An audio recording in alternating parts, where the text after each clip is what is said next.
नमस्कार दोस्तों, इस वीडियो में हम बात करेंगे फंक्शनल डिपेंडेंसीज़ की। ठीक है। तो डिपेंडेंसी सिंपली मतलब क्या होता है कि जब भी हमारी कोई भी जैसे दो टेबल हैं, जब वो आपस में रिलेट करती हैं तो उसका क्या मतलब होता है। ठीक है। जैसे कि हमारी हमारी एक ए टेबल है और हमारी बी टेबल है। ठीक है। तो बी की जो भी वैल्यूज़ होंगी वो डिपेंड किस पे करेंगी, ए पर डिपेंड करेंगी। ये जो हमारा पूरा सिंबल है वो हमें ये बताता है। ठीक है। ये सिंबल अभी हमने कई बार पीछे कई वीडियोस में देख चुके हैं। ठीक है। पर इस बार हम इसका जो प्रॉपर मीनिंग है वो देखेंगे। ठीक है। तो चलिए शुरू करते हैं दोस्तों। देखिए, सबसे पहले हम इसका मतलब देखते हैं कि ए एरो बी का क्या मतलब होता है। ठीक है। इसका सिंपली हमारा मतलब है B is functionally depends upon A. ठीक है। मतलब ए की जो वैल्यू होंगी उस उनकी हर वैल्यू पर बी अपनी एक पर्टिकुलर वैल्यू ही देगा। ठीक है। तो ही इसका मतलब सही होगा। ठीक है। ए एरो बी मतलब ए की हमारी वैल्यू वन है। ठीक है। ए की जब भी हमारी वैल्यू वन होगी तो बी की हमेशा वैल्यू ए ही होनी चाहिए। अगर ए के अलावा कुछ और हो गई तो इसका कोई मतलब नहीं रह जाएगा। ठीक है। जैसे कि हमारे पास दूसरी टेबल है, इसमें हमारे पास ए की वैल्यू जब वन है तो एक बार बी की वैल्यू ए हुई और दूसरी बार इसकी वैल्यू बी हो गई। ठीक है। तो ये टेबल जो है वो इसको सिंप्लीफाई नहीं कर रही है। ये इस मतलब इसमें जो हमारा बी है वो ए पर फंक्शनली डिपेंड नहीं कर रहा है। ठीक है। जबकि ये वाली टेबल जो है उसमें कर रहा है। ठीक है। अब एक और एग्जांपल देखते हैं हम। A functionally depends upon B and C functionally depend upon A. ठीक है। मतलब ये जो दोनों की वैल्यू है वो ए पर डिपेंड कर रही है। ठीक है। अब देखते हैं। अब देखिए, जैसे कि ये है हमारा वन, जब हमारे पास वैल्यू ए की वन है तो हमारी बी और सी की वैल्यू टू थ्री आ रही है पहली बार में। ठीक है। पर दूसरी बार में वो वैल्यू चेंज हो रही है। तो ये तो हमारा जो बी सी है वो ए पर डिपेंड नहीं कर रहा है। अब इसमें देखते हैं। इसमें देखिए, जब हमारे पास ए की वैल्यू वन है तो बी और सी की वैल्यू क्या है, टू और थ्री। पहली बार में यही है और दूसरी बार में भी यही है। ऐसे ही अगर हमारा आगे भी यही होता, जैसे सेकेंड है, सेकेंड अगर ए की वैल्यू कभी और आगे जाके किसी थाउजेंड टपल में अगर ए की वैल्यू हमारी टू होती तो बी और सी की वैल्यू थ्री और वन ही होनी चाहिए थी, इसके अलावा कुछ और नहीं होनी चाहिए थी। ठीक है। आई होप आपको ये समझ में आया होगा। अब हमारे पास जो नेक्स्ट टॉपिक है वो है दोस्तों हमारा trivial functional dependency. Trivial functional dependency का क्या मतलब होता है, हमारी फंक्शनल डिपेंडेंसीज के कुछ टाइप्स हैं। ठीक है। तो सबसे पहला जो टाइप है इसका वो है ट्राइवल। ट्राइवल मतलब क्या होता है दोस्तों, जैसे कि हमारा एक्स और वाई है। ठीक है। एक्स और वाई मतलब कि जैसे अभी हमने ए और बी देखा था, अब इस टर्म की जगह कोई दूसरा टर्म भी हो सकता है, कितने भी टेबल्स आपस में जुड़ी हो सकती हैं। ठीक है। दोस्तों यहाँ सिंपली हमारा ए और बी का मतलब होता है हमारी दो टेबल्स। ठीक है। तो ये जैसे ए और बी है। ठीक है। जैसे कि हम एक एग्जांपल लेते हैं, जैसे एक्स है वो ए और बी है। ठीक है। और वाई जो है वो हमें ए दे रहा है। ठीक है। तो ये हमारा ट्राइवल डिपेंडेंसी होगा। देखिए, जैसे हमारे कोई भी फंक्शनल डिपेंडेंसी है, जैसे वाई है, वाई हमेशा इसका सबसेट होगा तो हम उसको ट्राइवल डिपेंडेंसी कहेंगे, फंक्शनल डिपेंडेंसी। ठीक है। अब वाई से क्या मतलब होता है, वाई मतलब कि हमारा right hand side. Right hand side हमेशा कौन सा होता है, जो डिपेंड करता है ना, वो होता है। ये हमारा डिपेंड कर रहा है तो मतलब इसका कुछ ना कुछ पार्ट होना ही चाहिए, इसका सबसेट होना चाहिए। मतलब लेफ्ट हैंड साइड का सबसेट होना चाहिए जिस पर वो डिपेंड कर रहा है। ठीक है। तो ही वो हमारा ट्राइवल फंक्शनल डिपेंडेंसी कहलाएगा। ठीक है। इसका हमारा जो दूसरा होता है वो होता है नॉन ट्राइवल। उसमें क्या है, उसमें हमारा सिंपली है कि जो एक्स और वाई हैं वो दोनों कभी कॉमन ना हो। ठीक है। जैसे कि हमारा है,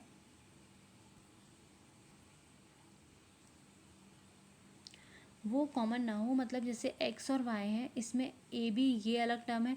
अब यहाँ पर ए और बी में से दोनों में से कोई भी टर्म नहीं है, इसकी लेफ्ट हैंड साइड मतलब वाई की साइड कोई भी टर्म नहीं है। ठीक है। तो ये हमारी कैसे हो गया, नॉन ट्राइवल फंक्शनल डिपेंडेंसी। ठीक है। चलिए आगे देखते हैं।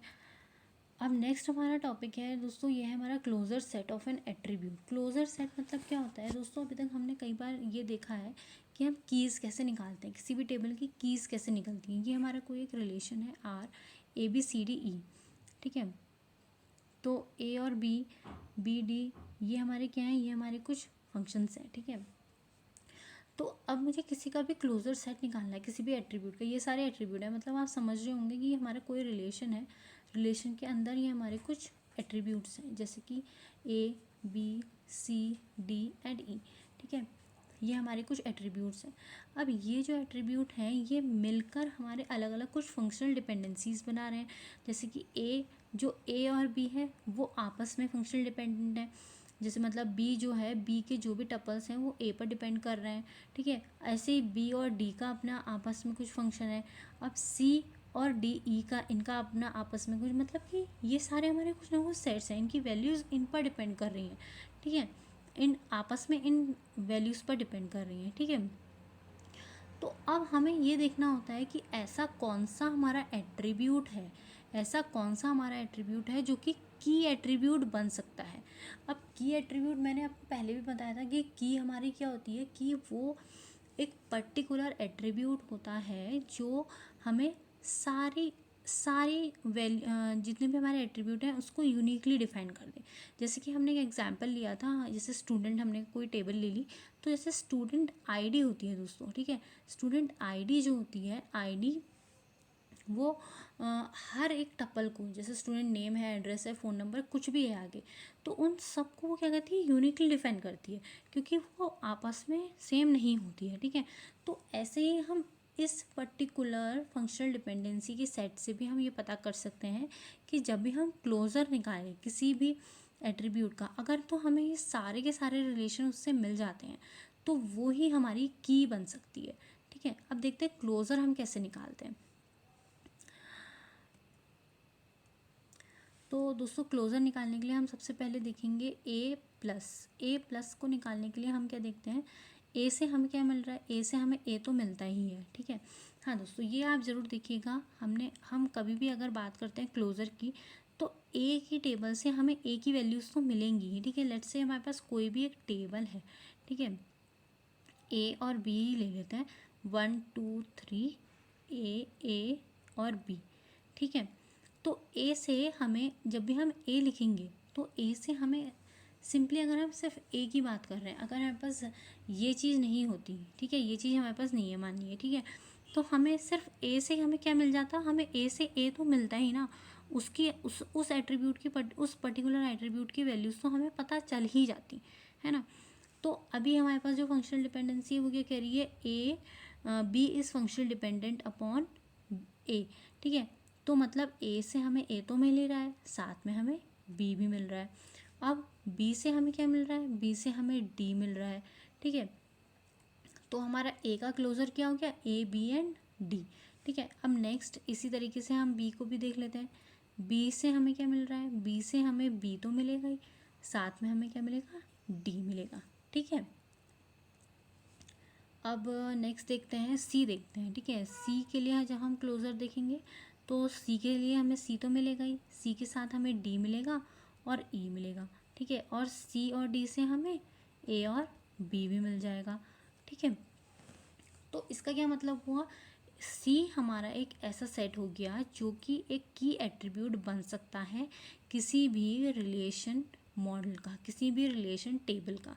इस रिलेशन से देखिए सारी की सारी एट्रीब्यूट्स उसने दे दिए हैं ना, तो सी ही अगर हम जैसे ये है ए बी सी डी और ई, तो सी को हम क्या बना देंगे, की एट्रीब्यूट बना देंगे, जो कि सारे की सारे एट्रीब्यूट्स की वैल्यू एक ही बार में खुद से ही अकेले दे सकता है, ठीक है।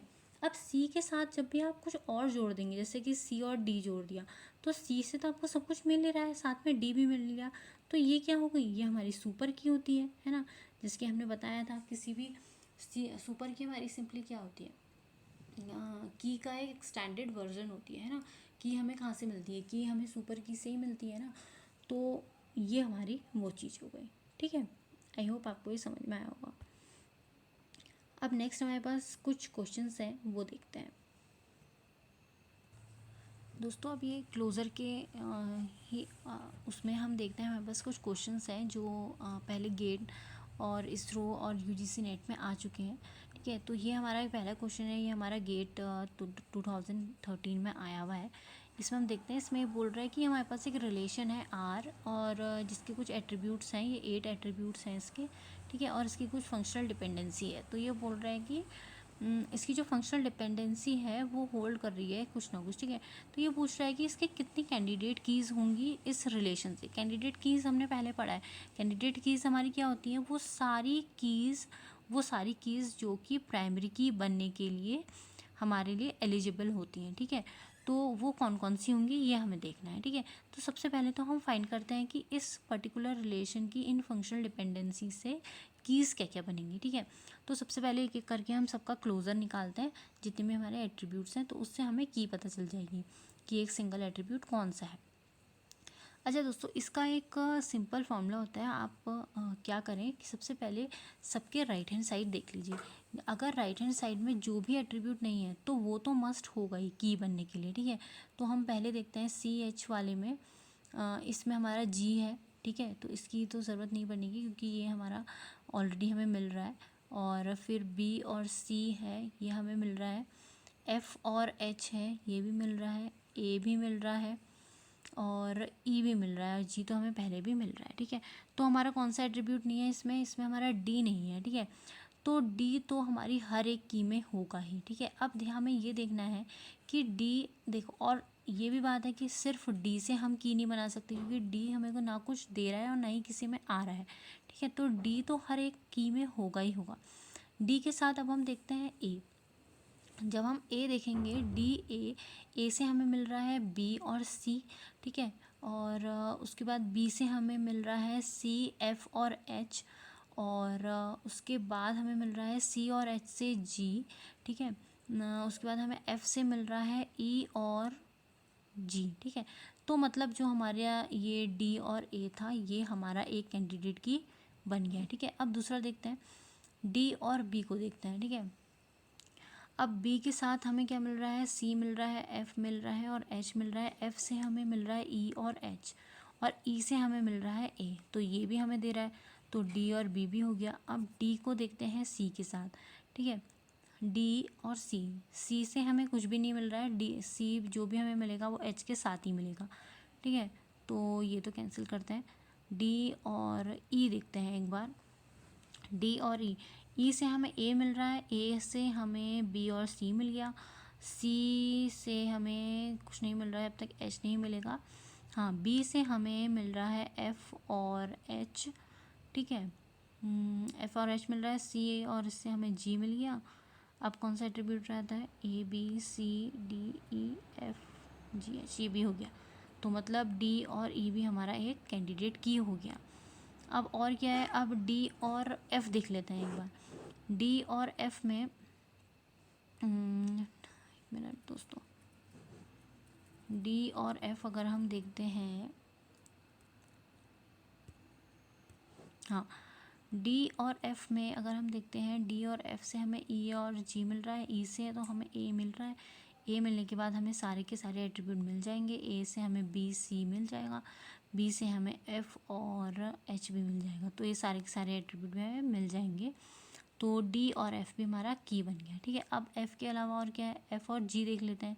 डी और जी देखते हैं, जी से हमें कुछ मिल नहीं रहा है तो ये नहीं हो सकता। डी और एच देख लेते हैं, एच से भी हमें सिंगल कुछ नहीं मिल रहा है, सी के साथ ही मिल रहा है, तो ये भी नहीं होगा। तो मतलब कि हमारे चार एट्रीब्यूट, सॉरी, ये जो चार हमारी कीज़ बनी हैं ये हमारी कैंडिडेट कीज़ कहलाएंगी, ठीक है। तो 4 इज़ द करेक्ट आंसर, ठीक है। अब दोस्तों नेक्स्ट देखते हैं। नेक्स्ट क्वेश्चन है हमारा, दोस्तों नेक्स्ट क्वेश्चन है हमारा, ये बोल रहा है which of the following is not a super key in R relational schema with attribute these all, ठीक है। ये सारे हमारे एट्रीब्यूट हैं और इसमें जो हमारी प्राइमरी की है वो है पी वाई। मतलब कि ये हमारा सिंपली क्या बोल रहा है, हमारी एक टेबल है जिसमें हमारे कुछ एट्रीब्यूट्स हैं और वो एट्रीब्यूट्स हमारे पास V W X Y and Z, ठीक है। तो ये क्या बोल रहा है, पी और वी और वाई जो हैं वो हमारी क्या है, प्राइमरी की हैं, ठीक है। तो इन सब में से ऐसा कौन सी सुपर की है, जो सॉरी ऐसी कौन सी की है जो कि सुपर की नहीं बन सकती है, ठीक है। तो मेनली हम इसमें क्या देखेंगे, ऐसा कौन सा एट्रीब्यूट है जिसमें कि पी और वाई नहीं है। सुपर की हमारे पास क्या होता है, एक्सटेंडेड फॉर्म ऑफ की होता है ना, तो हमारे पास किसी भी सुपर की में पी और वाई तो आना ही चाहिए। तो हम सबसे पहले ये सर्च कर लेते हैं कि किस में नहीं है। इसमें तो है, ठीक है, इसमें नहीं है, ठीक है, नेक्स्ट इसमें है और इसमें भी है। तो मतलब अब जब पी वाई ही नहीं है तो फिर हमारी की तो बनेगी नहीं, तो वो सुपर की भी नहीं होगी, ठीक है। तो B is the correct answer for this.